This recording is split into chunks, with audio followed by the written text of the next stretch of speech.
Hey, what is up everyone? Danny and Alex. Today, let's look at some submission attacks in the side control position. Check it out.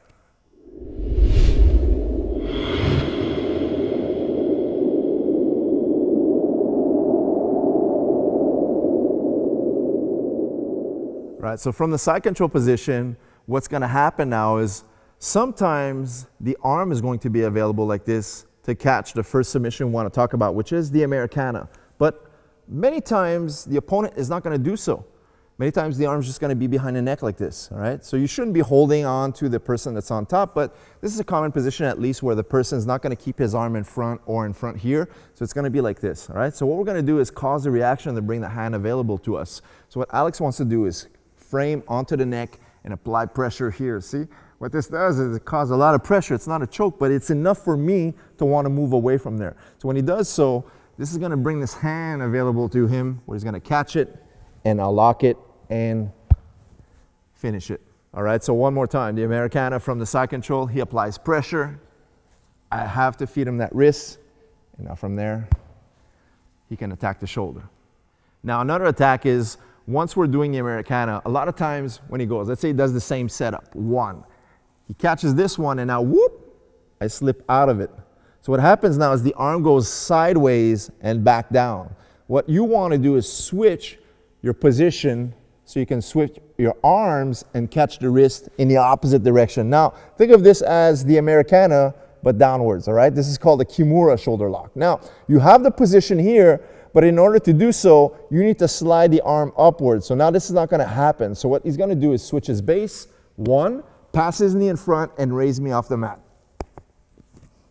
All right, let's look at this from a different angle. So from here, he's going for the first one. He sets it up, feeds into the first one. I escape, switches the base, catches the arm and the wrist, comes back, rotates on his leg to pass his knee in front and attack the shoulder lock. All right, one more method I like to set up the Americana is by switching your base into a Keiza position from here. Now, in the sit-out, he's going to create pressure by driving the forearm like in the first technique. This, again, feeds this one into the Americana from the side control, and from there, you could easily lock it up. All right, so let's look at this one more time. He switches his base, and now a lot of time nothing happens, but you can pressure here, feeds it off, comes back, and back here, okay? Other times, he might switch his base and expect this is coming to push him away and catches it into the same arm lock. All right, from the Keiza position, a lot of times his arm is going to stay behind my back as such.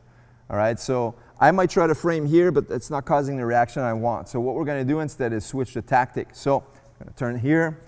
What we're going to do now is switch our leg on top so we can control him.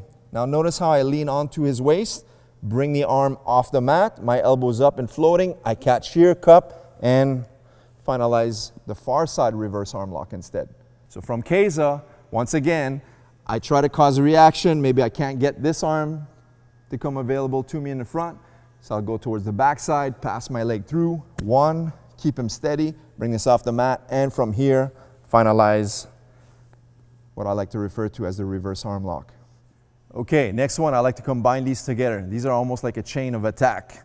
Now, you're going to go for the step over, but this arm is hard to access. All right, he might turn his elbow in and now you don't have it. So what we're going to do instead is just keep this into the armpit, hold onto our leg and bridge backwards. All right, this one is a sneaky one.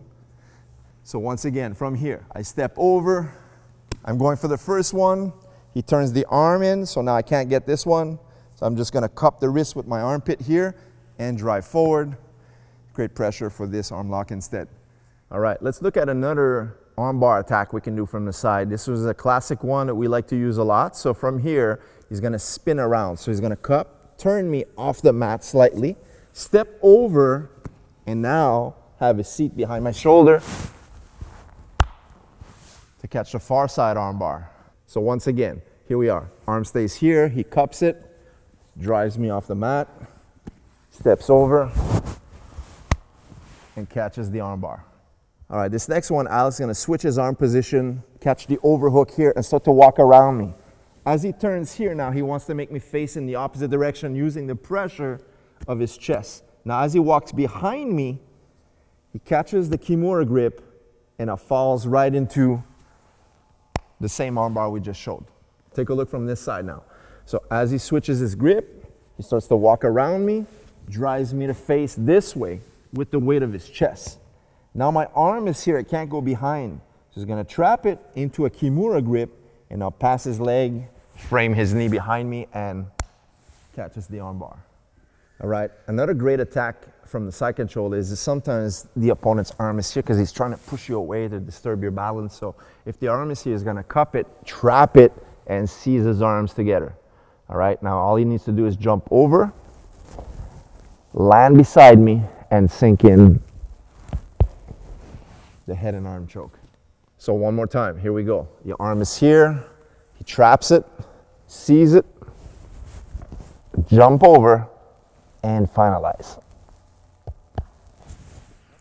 All right, guys, so there you have it, some submission attacks you can use from the side control position. Train hard, leave us a thumbs up, make sure to subscribe if you're new here, and we will see you in the next video. Take care.